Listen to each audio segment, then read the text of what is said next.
1절로 6절 함께 읽겠습니다. 그때에 제자들이 예수께 나와 이르되 천국에서는 누가 크니이까?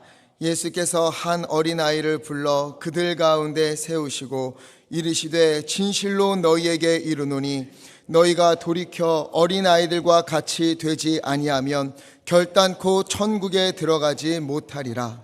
그러므로 누구든지 이 어린아이와 같이 자기를 낮추는 사람이 천국에서 큰 자니라. 또 누구든지 내 이름으로 이런 어린아이 하나를 영접하면 곧 나를 영접함이니 누구든지 나를 믿는 이 작은 자 중 하나를 실족하게 하면 차라리 연자 맷돌이 그 목에 달려서 깊은 바다에 빠뜨려지는 것이 나으니라. 아멘. 5월은 가정의 달입니다. 우리 자녀로부터 부부 또 부모를 생각하면서 특별히 더 감사하고 또 서로에게 사랑을 전하는 귀한 기간 되기를 바랍니다. 각 가정마다 감사와 사랑이 넘치고 또 서로를 위하여 마음을 다해 기도해주는 그런 또 그 기도에 응답받는 그런 은혜가 있기를 간절히 축원합니다. 그 중에서도 오늘은 어린이 주일이에요. 자녀들을 보면 어떤 마음이 듭니까? 물론 이제 다 성인이 되어서 성장한 그런 자녀들이 있는 가정이 더 많을 것 같습니다. 가끔은 아이들이 커가면서 부모를 서운하게 할 때가 생각보다 많이 찾아오지요. 그러다 보니까 야, 이거 자식 이거 키워봐야 아무짝에도 쓸모없다 이런 생각이 드는 분들도 있기도 하겠지만 말만 그렇지 자녀를 사랑하는 부모의 마음은 변함이 없습니다. 왜? 부모의 마음은 우리를 사랑하시는 하나님의 마음에서 비롯되었기 때문입니다. 하나님을 닮아서 한이 없는 사랑으로 자녀를 사랑하는 것이지요.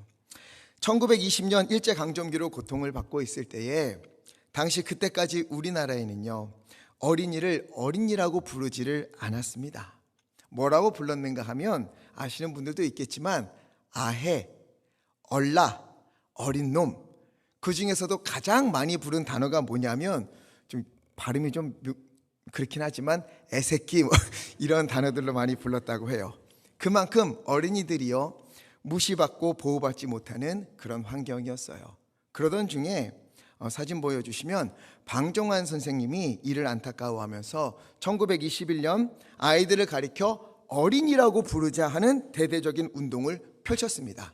물론 그 전까지 어린이라는 단어는 있었어요. 그러나 어린이라는 말이 나이가 적은 사람을 가리키는 게 아니라 어리석은 사람, 아직 깨우치지 못한 사람, 미숙하고 아직 좀 성장하지 못한 사람, 이런 사람을 지칭하는 말이었어요. 그런데 이거를 바꿔서 나이가 적은 사람을 존대해서 부르는 말로 어린이라는 단어를 사용하기 시작했습니다. 어린이는 미숙하고 어리석고 깨우치지 못한 사람이 아니라 아직 나이가 적은, 그러나 어른보다 한 세대 더 새로운 사람이다. 그래서 1923년 5월 1일 어린이날을 제정을 했어요. 그러나 일제치하에서 중단되었고 해방 후에 오늘날의 5월 5일 어린이날이 된 것입니다.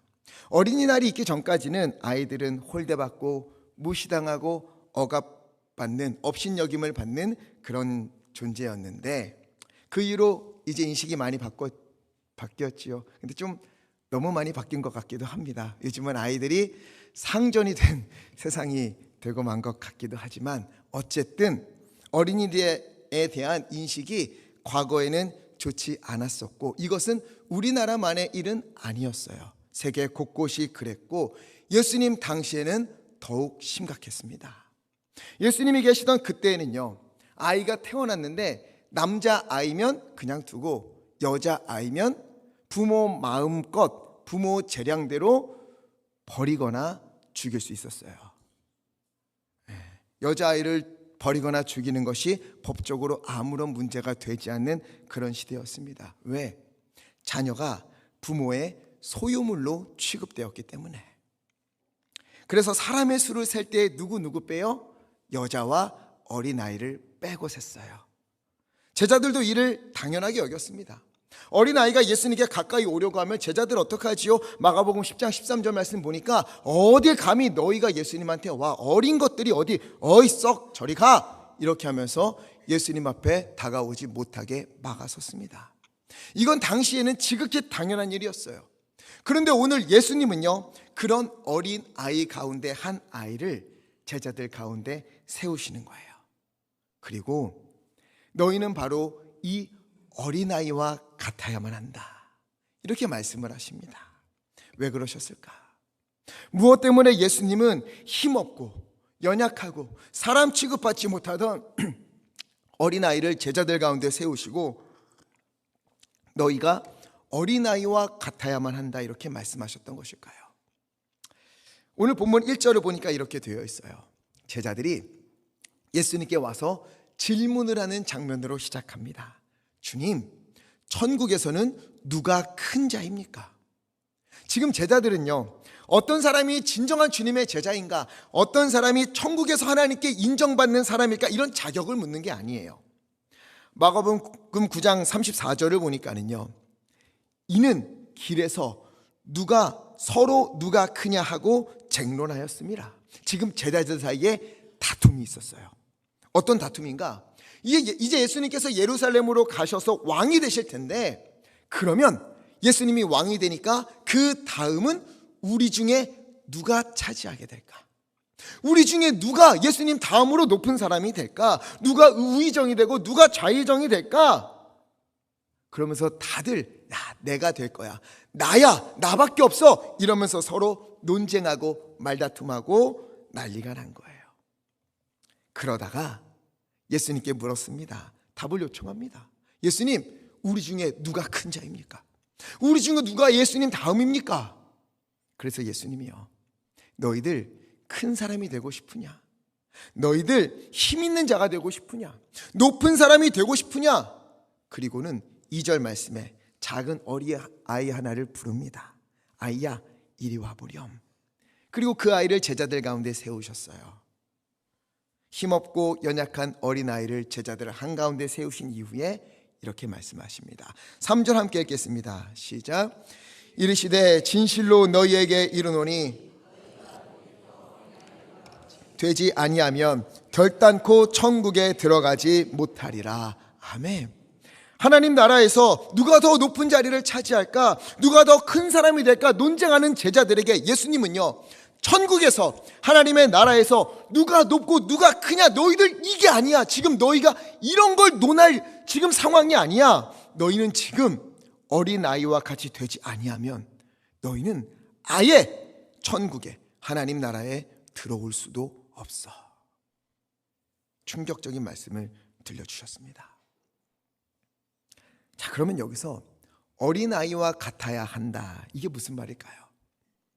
제가 예전에 많이 들었던 것은 아이들처럼 순수해야 된다, 아이들처럼 겸손해야 한다, 그리고 순종해야 된다, 이런 말씀들이었어요. 그런데 제가 어린이 사역을 오래 하고 가만히 보다 보니까 정말 그러한가, 이런 생각이 많이 들었습니다. 여러분, 아이들은 순수하다, 어리면 다 순수합니까? 그렇지 않은 것 같아요. 가만히 보면은요, 어린 아이들보다 나이 지긋하신 교회 장로님, 권사님, 나이 지긋한 집사님 같은 어르신들이요, 훨씬 더 순수하고 겸손하고 하나님의 말씀을 힘써 지키는 것을 제가 많이 보게 됩니다. 아이들은 겸손하다? 그렇습니까? 정말 아이들이 겸손할까요? 남들보다 조금 더 아는 것이 있으면요, 세상의 이치를 다 통달한 것처럼 말하곤 해요. 우리 둘째 녀석도요, 언니보다 조금 더 알면은요, 언니를 아주 쥐잡아 먹듯이 그렇게 그렇게 잘난 척을 합니다.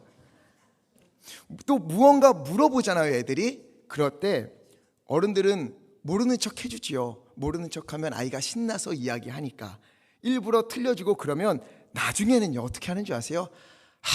그것도 몰라요, 이렇게 이야기를 합니다. 게다가 뭐 하나 조금만 잘하는 게 있어도요, 얼마나 잘난 척을 하는지요. 다른 아이들보다 조금 잘하는 게 있으면 무조건 그걸 하려고 그래요. 왜? 이겨먹어야 하니까. 또 욕심도 얼마나 많은지요. 갖고 싶은 것이 있으면 가질 때까지 쫓아다니면서 조릅니다. 그래서 마트에 가보면 가끔 가다 이렇게 마트 통로에 뒹굴고 다리 구르고 하는 아이들을 우리가 심심치 않게 보게 되는 것이지요. 또 아이들이 얼마나 영악한지요. 어떻게 하면 엄마가, 어떻게 하면 아빠가 자기가 원하는 것을 해주는지 다 알아요. 그래서 아주 그냥 부모를 들었다 놨다 합니다. 물론 우리 성도님들의 자녀들과 손주들은 그렇지 않을 줄 믿습니다. 그래서 아마 공감이 잘 안 되실 텐데 오랜 시간 아이들을 가르치다 보니까 보게 되더라고요. 그래서 아이들과 같이 순수하라, 아이들처럼 겸손하라, 아이들처럼 순종하라 라고 말하면 공감이 될 것 같으면서도 뭔가 마음 한구석에 찜찜한 기분이 드는 거예요. 그러면 예수님은 왜 제자들에게 어린아이처럼 되라고 하시는 것일까? 왜 어린아이처럼 되라고 말씀하셨을까? 왜 그러셨을까? 4절 말씀 함께 읽겠습니다. 시작. 그러므로 누구든지 이 어린아이와 같이 자기를 낮추는 사람이 천국에서 큰 자니라. 아멘. 어린아이와 같이 어떻게 하는 사람? 자기를 낮추는 사람. 그 사람이 천국에서 큰 자다. 이건요, 아이들처럼 겸손해라 이런 뜻 전혀 아닙니다. 아이들 생각보다 겸손하지 않아요. 생각보다 교만합니다. 그럼 무엇이냐? 정말로 낮아져야 한다는 거예요. 이게 무슨 말인가 하면 어린아이는요, 부모가 없으면 살아갈 수가 없습니다. 엄마 없이는 갓난아기가요, 젖을 먹을 수가 없지요. 엄마가 없으면 갓난아기는요, 분유를 먹을 수도 없습니다. 부모의 손이 절대적으로 필요한 존재가 바로 아기예요. 그래서 어떻게 해요? 배가 고프면 울지요. 뭐 응하면 울지요. 그럼 엄마가 달려와서 그 울음소리를 듣고 달려와서 다 해주는 거예요. 부모밖에 없으니까 부모를 향해 부모 들으라고 힘을 내서 우는 것, 이것이 바로 갓난아기가 할 수 있는 가장 지혜롭고 위대한 일입니다. 왜? 그러면 부모님이 움직여주니까. 조금 큰 아이들도 마찬가지예요. 부모가 밥을 차려줘야 먹을 수 있습니다. 부모가 옷을 사줘야 입을 수 있습니다. 혼자 있으면 무서워하지만 부모가 함께 있으면 안심해요. 어두운 밤길을 부모와 함께 걸으면 손을 잡고 있으면 전혀 두려워하지 않습니다. 좋은 일이 있으면 엄마에게 달려가고 속상한 일이 있어도 부모 품에 안겨 울며 필요한 것이 있으면 부모에게 이야기를 해요. 이처럼 아이들은 절대적으로 부모를 의존하며 살아가는 거예요. 바로 이와 같이 어린아이가 부모에게 온전히 의존하듯이, 부모에게 매달리듯이 그렇게 하나님이 없이는 살 수 없는 존재, 연약하고 작고 부족하고 아무것도 아닌 존재라는 것을 기억하면서 온전히 하나님을 의지하며 살아야 한다, 그런 뜻인 것입니다. 갓난아기에게 엄마의 젖이 필요한 것처럼, 어린아이에게 부모의 손이 절대적으로 필요한 것처럼 나는 하나님이 없으면 안 된다, 나는 살 수가 없다, 이것을 인정하는 거예요. 아이가 밤길을 걸을 때 부모의 손을 꼭 잡듯이 광야 같은 인생길을 걸어가면서 하나님의 손을 꼭 붙들고 걸어가는 겁니다. 그래서 예수님은요, 반복해서 말씀하시는 거예요. 하나님은 너희의 아버지시다. 하나님은 너희의 아빠, 아버지시다. 그래서 마태복음 6장 26절, 공중에 나는 새를 보라. 누가 기르신다? 너희 하늘 아버지께서 기르신다. 그런데 너희는 이것들보다 소중하지 아니하냐. 6장 32절, 염려하지 마라. 너희 하늘 아버지께서, 너희의 아버지께서 너희에게 필요한 것을 이미 다 알고 계신다. 7장 11절 말씀, 하늘에 계신 너희 아버지께서 구하는 자에게 좋은 것으로 주신다. 하나님이 너희의 아빠 되심을, 아버지 되심을 잊지 마라. 그러니 어린아이가 부모님을 온전히 의지하듯이, 완전히 매달리듯이 부모가 없이는 세상을 살아갈 수 없음을 알고 부모에게 꼭 붙어 사는 것처럼 너희도 하나님 없이는 도무지 살아갈 수 없는 존재임을 기억하고 아빠, 아버지만을 의지해야 된다. 그게 믿음이다. 주님께서 말씀하시는 겁니다. 그런데 우리는요, 생각보다 하나님이 아니어도 의지하고 있는 것들이 많습니다. 우리는 하나님이 아니어도 나를 도와줄 사람들이 많을 것 같이 생각합니다. 하나님이 없어도 물질적으로 풍요하면 괜찮게 살 수 있을 것이라 여깁니다. 그러나 결코 그렇지 않아요. 그 모든 것은 하나님의 다스리심 안에서만 이루어지는 겁니다. 천지를 창조하시고 모든 만물을 주관하시는 하나님의 허락하심 안에서만, 하나님의 인도하심 안에서만 이루어지고 있는 거예요. 여러분, 우리가 알아봐야 얼마나 알겠습니까? 천지를 창조하시고 인도하시는 하나님의 섭리를 우리가 얼만큼이나 헤아릴 수 있겠습니까? 우리가 뭐 가져봐야 얼마나 가지겠습니까? 이 세상의 주인이신 하나님보다 우리가 뭘 더 가질 수 있겠습니까? 그래서 욥기 1장 21절 함께 읽겠습니다. 시작. 이르되 내가 모태에서 알몸으로 나왔사온즉 주시니도 여호와시오 거두니시도 여호와시오니 여호와의 이름이 찬송을 받으실지니이다. 아멘. 우리는 주인이 아니에요. 다 우리 게 아닙니다. 주시니도 하나님이시오 거두시니도 하나님이시니 모든 것의 주인은 하나님이실 뿐입니다. 그렇기에 우리는 하나님을 믿고 의지하고 신뢰하며 그렇게 살아가야만 하는 것입니다. 하나님을 아빠, 아버지라고 부르는 것, 어린아이의 마음으로 하나님을 바라보는 것, 이것이 바로 믿음이고 그것이 바로 복입니다. 어린아이와 같이 주님 앞에서 진실로 자신을 낮추는 자가 되어서 하나님 없이는 나는 살아갈 수가 없습니다, 하나님만을 붙들고 살아가면서 주님이 주시는 은혜를 풍성히 누리는 우리 모두 되기를 간절히 축원합니다. 그런데 우리는요, 여기서 한 걸음을 더 나아가야 돼요. 그게 무엇인가? 우리 6절 말씀 함께 읽겠습니다. 시작. 누구든지 나를 믿는 이 작은 자 중 하나를 실족하게 하면 차라리 연자 맷돌이 그 목에 달려서 깊은 바다에 빠뜨려지는 것이 나으니라. 아멘. 이 작은 자 중 하나를 실족하게 하면, 잃어버리면 연자 맷돌이 그 목에 달려서 깊은 바다에 빠뜨려지는 것이 나으니라. 저는 이 말씀이 굉장히 두렵습니다. 우리는 우리의 자녀들을, 그리고 우리 다음 세대를 실족하지 않고 잃어버리지 않고 믿음의 길로 인도하고 있습니까? 지금 한국교회의 현실이 어떠한가 하면은요, 2017년에 한 교단에서 주일학교 운영이 어떻게 되고 있나 아주 대대적으로 조사한 적이 있어요. 결과가 어떠했을까요? 그래프 한번 보여주세요. 네, 저기서 빨간색은 주일학교가 있는 교회, 그리고 파란색 동그라미 중에 파란색은 주일학교가 없는 교회들입니다. 70%가 주일학교가 있고 30%는 주일학교가 없습니다. 10개의 교회 중에서 3교회는 주일학교가 없는 거예요. 그리고 다음 통계를 보면은요, 맨 왼쪽에 있는 게 10명 이하예요.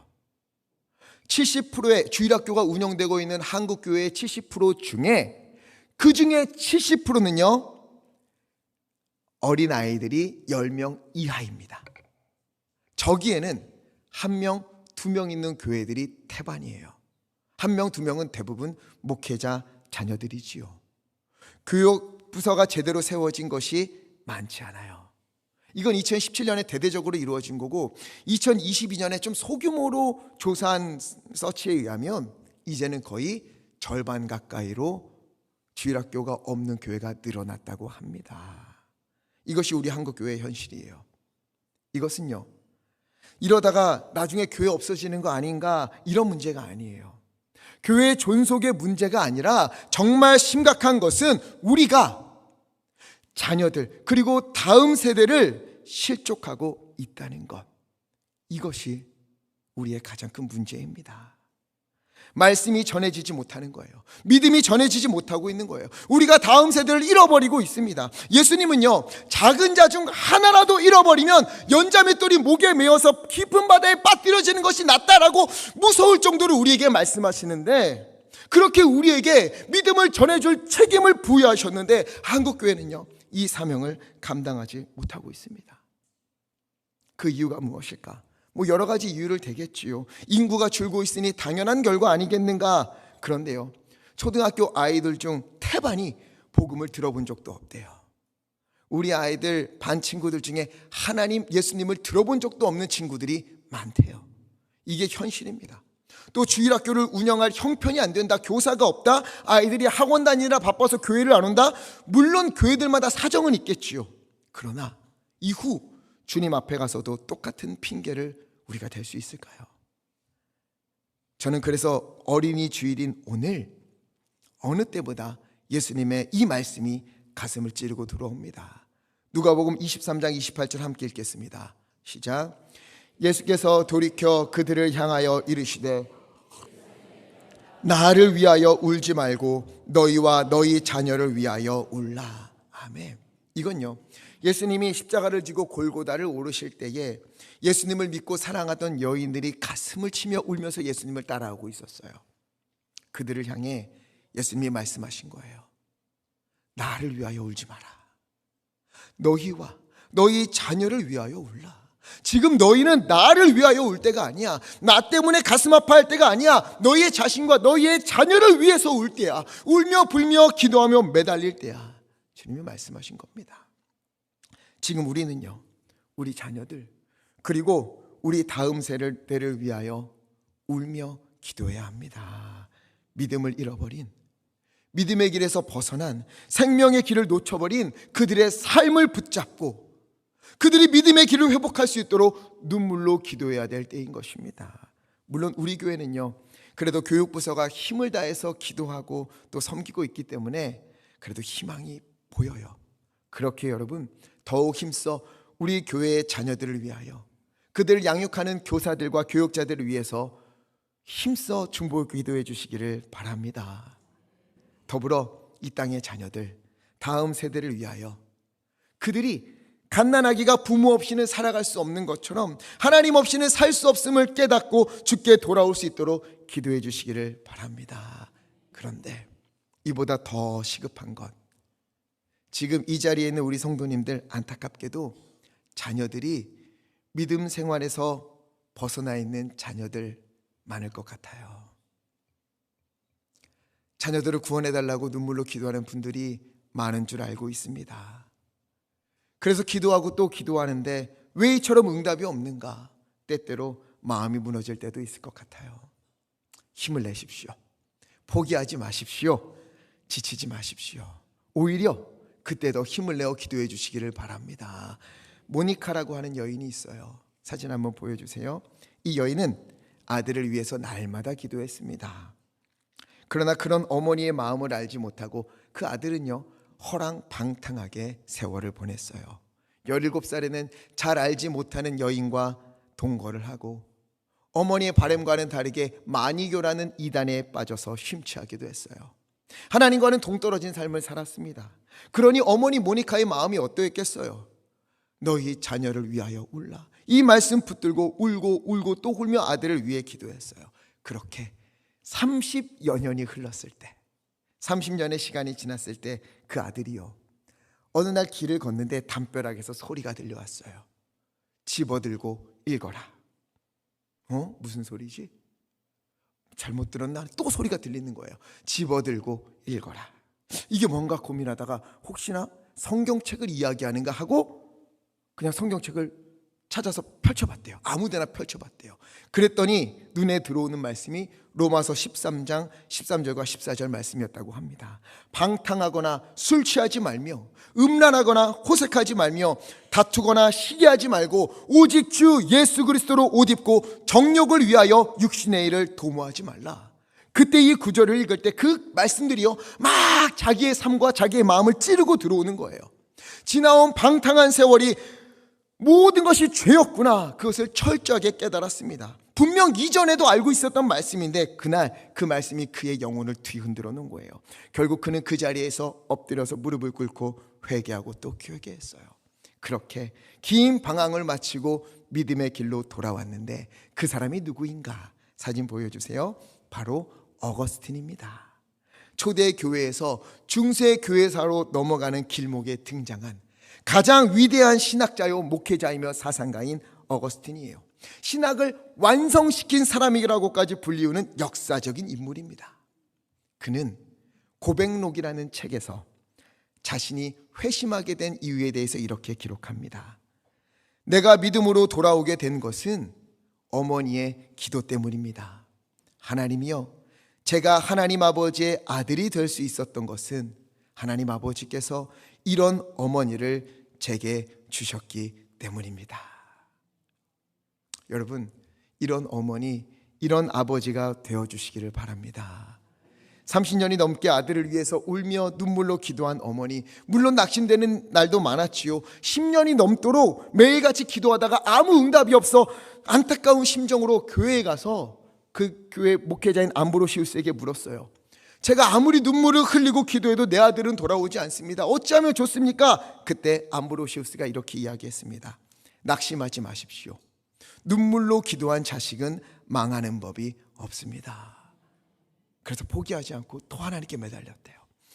오랜 세월 30년을 눈물로 기도했고 끝내 이 어머니의 눈물의 기도가 그 아들을 주님께로 돌아오게 했으며 그 아들로 하여금 지금의 기독교 신앙이 자리 잡게 되는 놀라운 역사가 있었던 것입니다. 암브로시우스가 모니카에게 전한 말씀을 저도 여러분들에게 전합니다. 포기하지 마십시오. 눈물로 기도한 자녀는 망하는 법이 없습니다. 믿음의 부모, 기도의 부모가 되어서 자녀를 변화시켜 주시는 그런 부모가 되어 주시기를 간절히 바랍니다. 믿음을 위하여, 믿음의 길을 위하여 하나님을 인정하는 인생이 되도록 자녀를 붙들고 기도하고 또 기도해 주십시오. 소돔과 고모라보다 더 믿음을 지키기 어려운 세상이 되었지만, 노아의 홍수 때보다 더 믿음으로 사는 것이 힘든 현실이지만, 그 가운데 아브라함처럼, 다윗처럼, 노아처럼 믿음으로 찬양하며 기도하는 그 믿음의 뒷모습을 자녀들에게 보여주시기를 바랍니다. 자녀들은요, 부모의 기도의 내용을 듣는 게 아니에요. 기도하는 모습을 가슴에 새깁니다. 자녀들은요, 기도하고 난 후에 믿음으로 사는 부모의 모습을 마음속 깊이 간직하게 되어 있습니다. 그러니 교회에서만 신앙생활하지 마시고, 교회에서만 예비하고, 교회에서만 기도하고, 교회에서만 순종하지 마시고, 각 가정에서 자녀들에게 믿음의 본을 보여주시기를 바랍니다. 그것이 우리 자녀들을 생명의 길로 인도하는 귀한 밑거름이 될 줄 믿습니다. 아마 지금도 자녀들을 위해 기도 많이 하실 거예요. 그러나 그들이 지금 가진 문제가 해결되고, 그들의 앞길이 잘 열리고, 그들이 행복해지고 더 풍성한 삶을 사는 것, 이것 전에 우리는 그들의 영혼을 붙들고 기도해야 합니다. 요한 3서 2절 우리 함께 읽겠습니다. 시작. 사랑하는 자여, 내 영혼이 잘됨 같이 내가 범사에 잘되고 강건하기를 내가 간구하노라. 아멘. 지난주에 보신 에베소서 1장의 말씀과 더불어 이 구절을 붙들고 자녀를 위해 기도해 주시기 바랍니다. 사랑하는 자여, 내 영혼이 잘됨 같이, 너의 영혼이 잘됨 같이 그렇게 범사의 모든 일에 너가 잘되고 강건하기를 간구하노라. 여러분, 순서가 바뀌어서는 안 됩니다. 범사에 잘되는 게 먼저가 아니에요. 지금 꿈꾸는 게 잘되는 게 먼저가 아니에요. 계획하는 게 잘되는 게 먼저가 아니에요. 어려운 일이 잘 풀리는 게 먼저가 아닙니다. 너의 영혼이 잘된 같이, 너의 영혼이 하나님을 바라보고 하나님을 붙들고 믿음으로 사는 것처럼 너의 인생에 범사가 다 잘되기를, 모든 일에 하나님의 은혜가 넘치기를 내가 간구하노라. 그렇게 주님 앞에 엎드려 기도해 주시는 부모들 되시기를 간절히 바랍니다. 그러면 자녀들이, 또 다음 세대들이 그 걸음을 실족하지 않고 믿음의 길로, 회복의 길로 돌아오게 될 줄 믿습니다. 우리는 어린아이와 같아야 합니다. 우리 예수님께서 말씀하신 거예요. 어린아이와 같이 자기를 낮추지 아니하면 누구도 결단코 천국에 들어갈 수 없다. 어린아이가 부모님이 없으면 먹을 수도 없고 입을 수도 없고 살아갈 수도 없는 것처럼, 그래서 부모님이 절대적으로 필요한 것처럼 우리도 똑같습니다. 하나님 없이는 아무것도 할 수 없고 아무것도 이룰 수 없고 살아갈 수도 없습니다. 밤길을 걷는 아이가 부모의 손을 꼭 쥐어야만 안심하고 걷는 것처럼, 광야와 같은 인생길에서 우리가 잡을 수 있는 건 하나님의 손밖에 없어요. 주님의 손을 붙들고 주님을 의지하여 기도와 믿음으로 사시기를 간절히 부탁을 드립니다. 또한 우리 자녀를 위해 5월달 더 힘을 내어 기도해 주십시오.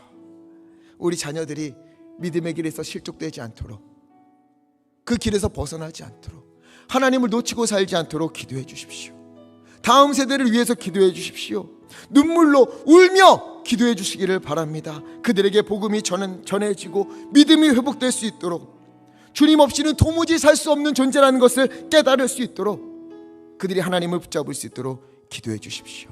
그리고 믿음의 삶을 믿는 자의 본을 자녀들에게 보여주는 그리스도인들 되기를 간절히 바랍니다. 눈물로 기도하는 부모를 둔 자녀는 결코 망하는 법이 없습니다. 우리가 물려줄 수 있는 건 돈이 아닙니다. 뭐 명예가 아닙니다. 집이 아닙니다. 우리가 물려줄 수 있는 건 믿음이에요. 기도, 하나님 붙드는 인생, 이것만 물려줄 수 있는 거예요. 주님께서 그러한 우리의 기도와 우리의 삶을 자녀와 다음 세대를 구원하는 귀한 재료로 삼으시고 그들을 인도해 주실 줄 믿습니다. 우리를 통해 이 땅에 자녀들에게 다음 세대에 놀라운 은혜의 빛이, 구원의 빛이 비춰지기를 간절히 축원합니다. 그래서 우리 이 찬양 함께 부르고 싶습니다. 우리 주님께서 우리에게 말씀하시고 또한 이 찬양을 부를 때 자녀들을 생각하면서 불러주십시오. 하나님 안에 거하라. 우리의 하나님만이 우리의 주님이시다. 우리의 하나님만이 우리를 지키시는 분이시다. 두려워하지 말자. 주님이 도와주신다. 주님이 내 손을 잡아주신다. 주님만이 우리의 하나님이시다. 이것을 기억하면서 나에게 또한 우리 자녀들에게 이 찬양을 함께 부르며 기도하겠습니다. 나의 안에 거하라.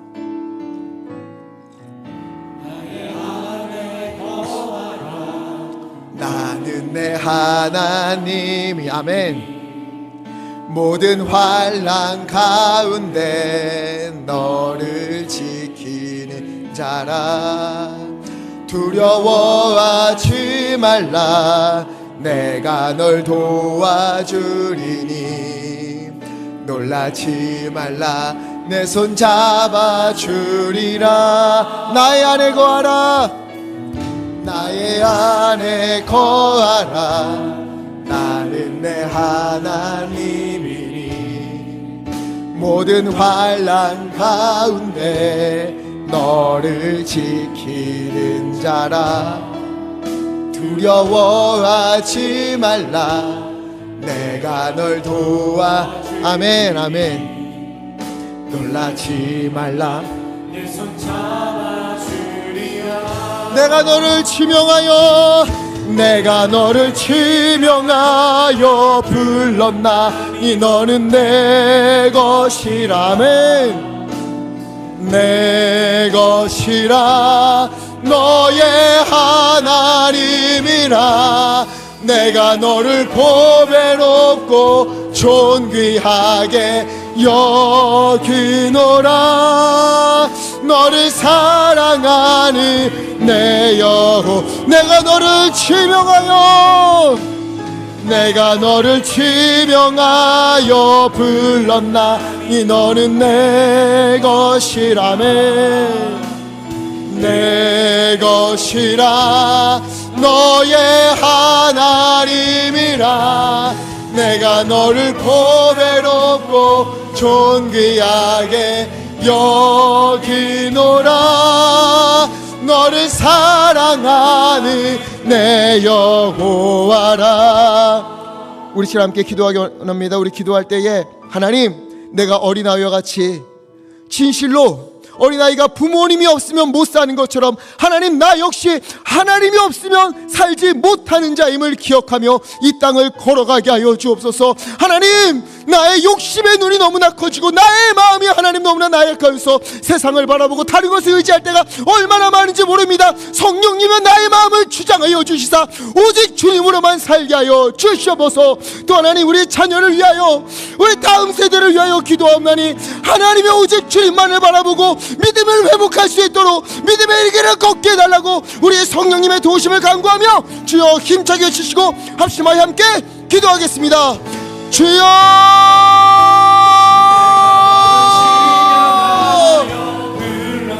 아버지, 아버지, 어린아이와 같이 자기를 낮추는 자, 진실로 낮아진 자, 부모님이 없으면 살아갈 수 없는 것처럼 하나님이 없으면 나는 살아갈 수 없다. 하나님이 없으면 단 한순간도 숨을 쉴 수 없다 인정하며 사는 믿음의 사람들이 되도록 아버지 인도하여 주시옵소서. 아버지 하나님이여, 약해질 때마다 하나님 주님을 바라보게 하여 주시고 아버지 인도하여 주소서. 하나님 붙잡아 주시옵소서. 하나님이여 아버지 더 기도합니다. 하나님 우리의 자녀들을 위하여 기도합니다. 아버지의 자녀를 붙잡아 주시옵시고 하나님 인도하여 주시옵소서. 아버지 우리의 자녀들이 믿음의 길에 서게 하여 주시옵소서. 하나님 보게 하여 주소서. 하나님 붙들게 하여 주시옵소서. 예수로 사는 자들 되게 원하옵나니 오 주여 그들을 실족하지 않도록 잃어버리지 않도록 주 하나님 인도하여 주소서. 오 아버지 우리 가운데 성령의 인도하심을 베풀어 주옵소서. 오 하나님 내가 너를 지명하여 너는 내 것이라. 너는 나의 아들이다 나의 딸이다.